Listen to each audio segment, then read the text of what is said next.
Hello বন্ধুরা, তোমরা সবাই কেমন আছো? আমিও খুব ভালো আছি। তো তোমরা দেখেই বুঝতেই পারছো যে আমরা কোথায় যাচ্ছি। তো আজকে যাচ্ছি হলো আমরা তারকেশ্বর মন্দিরে। তো অনেক দিনের ইচ্ছা ছিল আমার যে তারকেশ্বর মন্দিরে যাব, ছোটোর থেকে কোনো দিনও যাইনি। এই ফার্স্ট টাইম আমি তারকেশ্বর মন্দিরে গেছি, খুব ভালো লাগলো।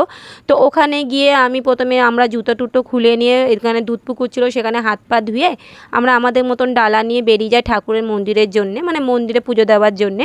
তো এই দেখতে পাচ্ছি এই কাকুটা আমাদেরকে নিয়ে যাচ্ছিলো মন্দিরে। তারপরে এটা হচ্ছে দুধপুকুরের মেন ঘাট, যেখানে স্নান করে বাবাকে পুজো করা হয়। আর আমাদের ভিতরে মোবাইল অ্যালাউ ছিল না বলে আমরা ঠিক করে ভিডিও নিতে পারিনি। আর ঠিক খুব সুন্দরভাবে আমরা দর্শন করেছিলাম, ভালো করে পুজোও করেছিলাম। আর একটা জিনিস এখানে এসে আমরা ঠকে গেছিলাম, সেটা তোমাদেরকে আমি পরে একটা অন্য ভিডিওতে শেয়ার করব। তো যাই হোক, ওখানে আশেপাশে মার্কেট ঘুরে একটু ফুচকা খেয়ে নিয়েছিলাম। তারপরে 6টার দিকে আমাদের একটা ট্রেন ছিল, সেই ট্রেনেই আমরা হাওড়া, মানে আমাদের বাড়ির উদ্দেশ্যে আমরা বেরিয়ে যাই।